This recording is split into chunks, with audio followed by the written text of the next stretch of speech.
नमस्कार। 6 मई 2025 के current affairs के इस वीडियो में आपका स्वागत है। आइए देखते हैं। सिंधु जल संधि जो भारत और पाकिस्तान के बीच हुई थी 1960 में, उसको भारत ने अभी सस्पेंड कर दिया है, तो इसके बारे में जानना हमारे लिए जरूरी है। यह संधि 19 सितंबर 1960 को हुई थी।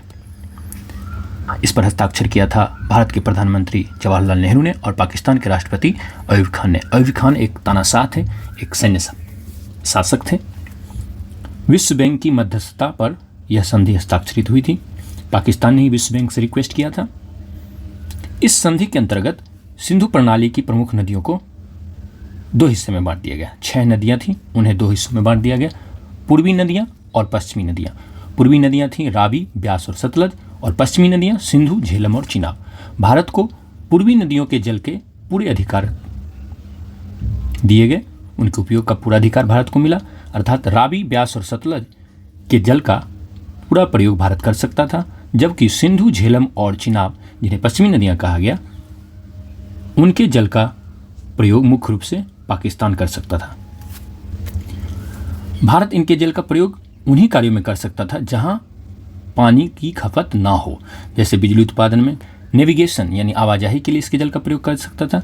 इसीलिए भारत अगर इन पश्चिमी नदियों पर, सिंधु, झेलम और चिनाब पर अगर कोई जल विद्युत परियोजना बनाना चाहता रहा है तो उसे रुकावटों का सामना करना पड़ता है। पाकिस्तान उस पर आपत्ति कर सकता था, उसे पहले सूचित करना पड़ता है पाकिस्तान को, और अगर पाकिस्तान आपत्ति कर देता है तो फिर उसके विवाद का निपटारा करना पड़ता है। और विवाद के निपटारे के लिए सबसे पहले अस्थायी सिंधु आयोग जो बनाया गया है इन दो देशों के बीच, सिंधु के जल के निगरानी के लिए, डाटा की निगरानी के लिए, डाटा के हस्तांतरण के लिए और इस संधि के कार्यान्वयन के लिए, उस आयोग में सबसे पहले विवाद जाता है। फिर अगर वहाँ पर भी विवाद नहीं हल होता है तो एक तटस्थ विशेषज्ञ के पास जाता है, और उससे भी नहीं होता है तो अंतर्राष्ट्रीय मध्यस्थता अदालत में यह जाता है, इंटरनेशनल आर्बिट्रेशन कोर्ट में यह जाता है।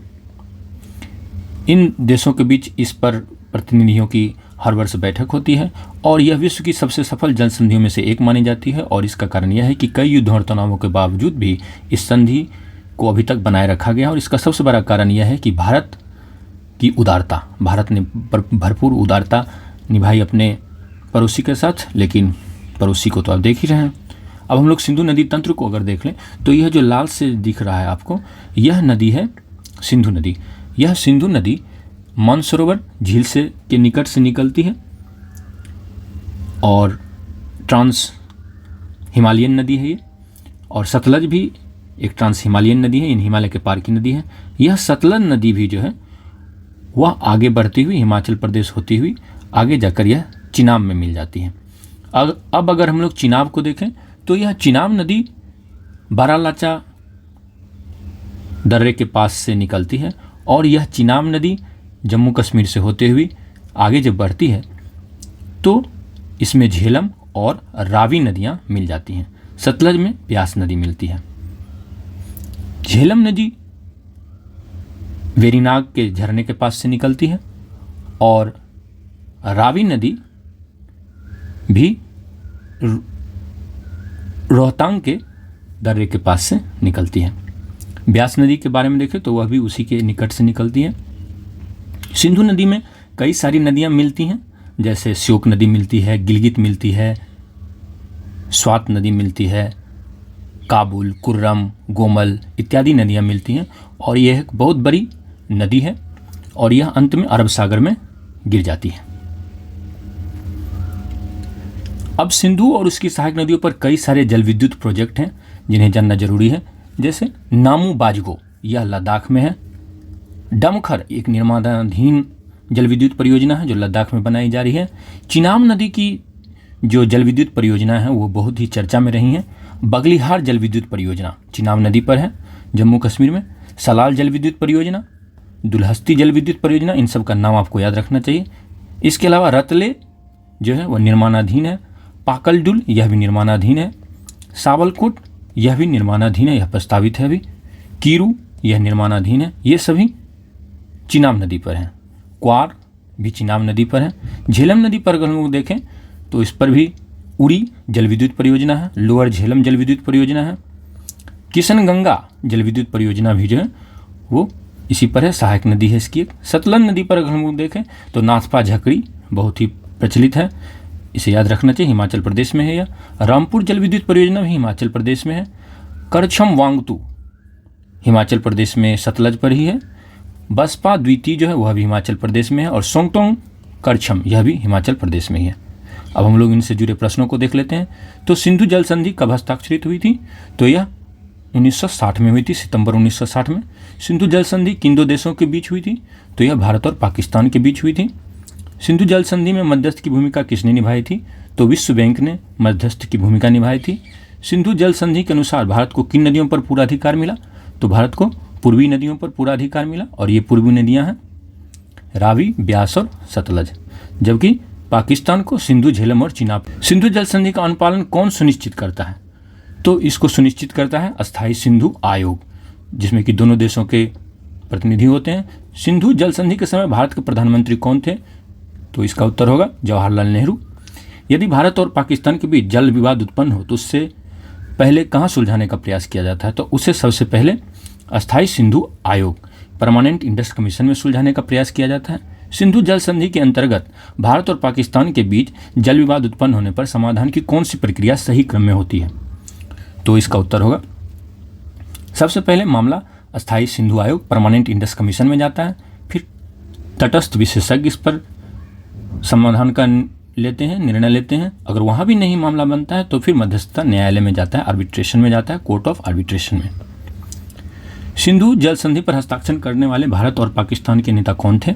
तो इसका उत्तर होगा जवाहरलाल नेहरू और अयूब खान। अब हम लोग जानते हैं ओलंपिक के बारे में, जो कि चर्चा में रहा है। तो ओलंपिक क्या है? ओलंपिक एक दवा है, डायबिटीज को दूर करती है, उसके इलाज में इसका प्रयोग किया जाता है। और इसे बहुत ही चमत्कारी दवा कहा जा रहा है। तो ऐसा क्यों कहा जाता है? इसे वंडर ड्रग क्यों कहा जा रहा है? तो इसे वंडर ड्रग इसलिए कहा जा रहा है क्योंकि यह कई सारी बीमारियों के इलाज में कारगर हो रही है। यह अब केवल डायबिटीज़ की दवा नहीं रह गई है, बल्कि वेट लॉस करने में काम आ रही है, और कार्डियोवैस्कुलर रिस्क यानी हृदय रोग के जोखिम को भी कम करने में काम आ रही है। और अभी वैज्ञानिकों को यह भी पता चला है कि लीवर से संबंधित बीमारियां, यकृत से संबंधित रोगों को भी यह कम कर सकती है और लीवर को फिर से स्वस्थ कर सकती है। अब हम लोग जानते हैं हूथी विद्रोह समूह के बारे में। हूथी विद्रोही समूह जो है बहुत ही चर्चा में रहा। यह किस देश में सक्रिय है? तो इसका उत्तर होगा यमन। यह यमन में सक्रिय है। हूथी किस इस्लामी संप्रदाय से संबंधित हैं? तो हूथी जो है वो जैदी शिया है, वो शिया है, सुन्नी नहीं है। और अगर हम लोग यमन को देखें नज़दीक से तो यह रहा यमन, ये यमन है और इसकी राजधानी है सना। यहाँ पर है गल्फ ऑफ अदन, अदन की खाड़ी है। और यहाँ पर है बाब अल मंदब, रेड सी है, यह लाल सागर है यहाँ पर।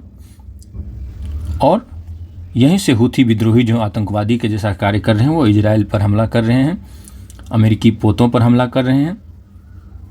यहाँ पर है सकरोटा आइलैंड, यह भी जो है सकरोटा आइलैंड जो है यह भी यमन का ही हिस्सा है। और ये जो आप देख रहे हैं ये देश इरिट्रिया, जिबूटी, सोमालिया और इथोपिया, ये सभी हॉर्न ऑफ अफ्रीका के हिस्से माने जाते हैं। हॉर्न ऑफ अफ्रीका इन देशों को सम्मिलित रूप से कहा जाता है।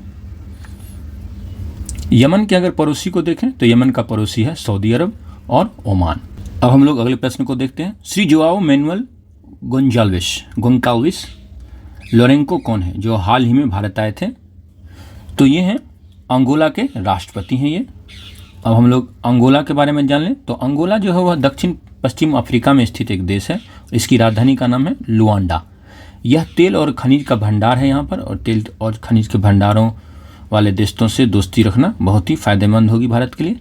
यह एक समय पुर्तगाल का उपनिवेश था। 1975 में यह पुर्तगाल से आज़ाद हुआ और इसीलिए इसकी आधिकारिक भाषा जो है वह पुर्तगाली है।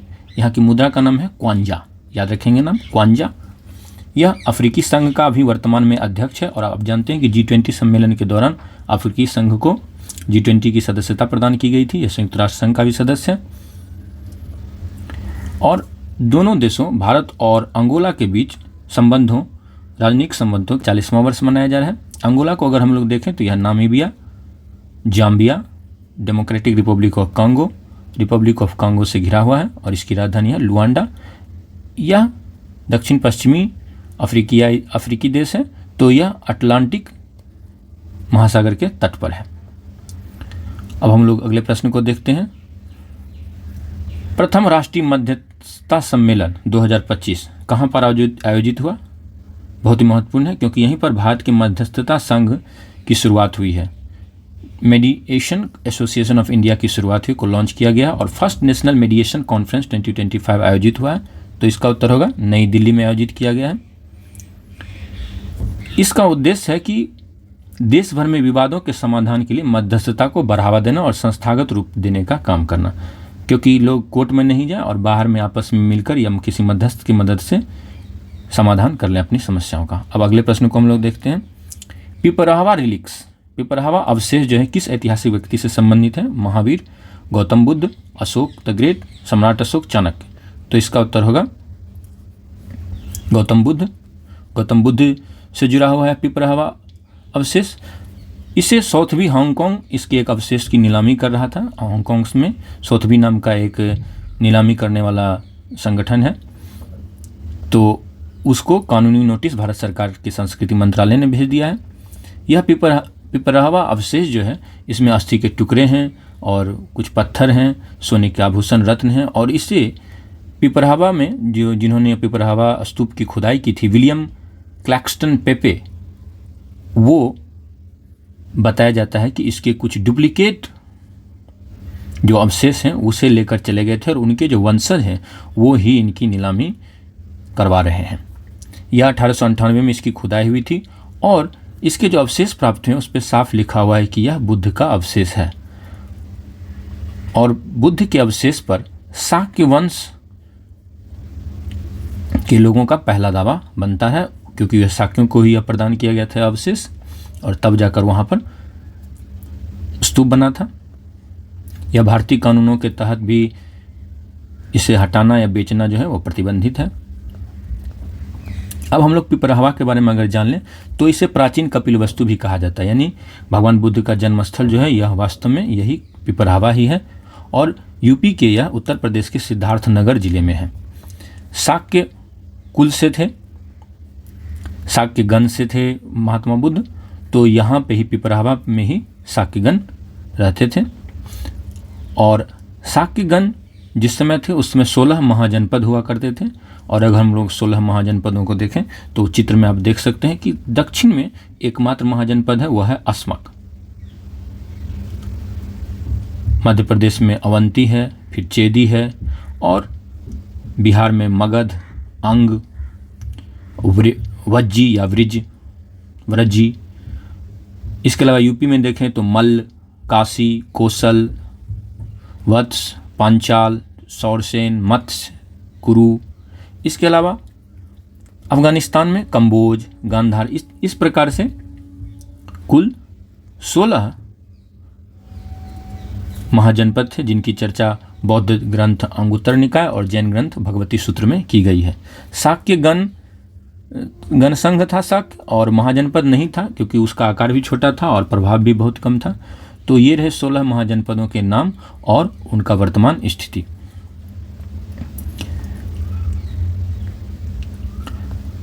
अब हम लोग महात्मा बुद्ध के बारे में जान लेते हैं। तो उनका जन्म 563 ईसा पूर्व में हुआ था। सिद्धार्थ गौतम नाम था उनका, गौतमी प्रजापति ने उनका पालन किया था, मौसी थी उनकी। पिता सुद्धोधन थे और माता माया देवी थी, और जन्म देते समय ही उनके जन्म देने के कुछ ही समय बाद उनकी मृत्यु हो गई थी। इनकी पत्नी का नाम यशोधरा और पुत्र का नाम राहुल था।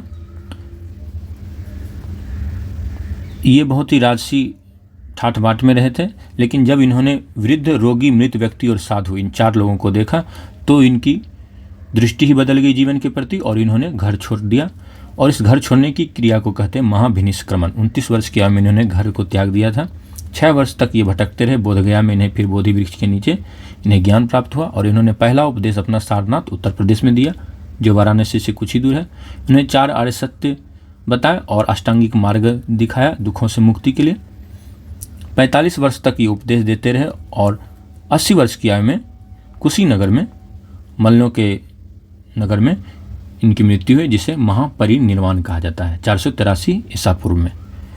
और बुद्ध ने जो 4 आर्य सत्य दिए थे उन्हें जान लेना चाहिए। तो पहला उन्होंने क्या बताया कि दुख, जीवन में दुख ही दुख है, जन्म, मृत्यु, बीमारी, वृद्धावस्था, इच्छा, वियोग, ये सब क्या है? दुख है, और इस दुख का कारण है, उसका कारण है तृष्णा, इच्छाएं, लालच, मोह। इच्छा है मूल कारण है, और दुख को निरोध, दुख निरोध है तीसरा। दुख है, दुख का कारण है, दुख निरोध भी है, यानी दुख को रोका जा सकता है, दुख का अंत संभव है, और दुख निरोध का एक मार्ग है। तो यही चार जो हैं वो उन्होंने सूत्र दिए थे, आर्य सत्य जिन्हें कहा जाता है। इस तरह उन्होंने चार आर्य सत्य दिए। दुख है, दुख का कारण है, दुख निरोध है, और दुख निरोध का मार्ग भी है। और यह मार्ग कौन सा है? वह है अष्टांगिक मार्ग। तो अब हम लोग आज के प्रश्न को देख लेते हैं कि भगवान बुद्ध ने पिपरावा में कितने वर्ष बताए थे। इसे आप कमेंट में लिखकर बताएंगे। और अगर ये वीडियो आपको अच्छा लगा तो प्लीज़ इसे लाइक करें। लाइक करने से यह ज़्यादा लोगों तक पहुंचेगा। इसे शेयर भी करें, अपने दोस्तों तक पहुंचाएं ज़्यादा से ज़्यादा लोगों तक।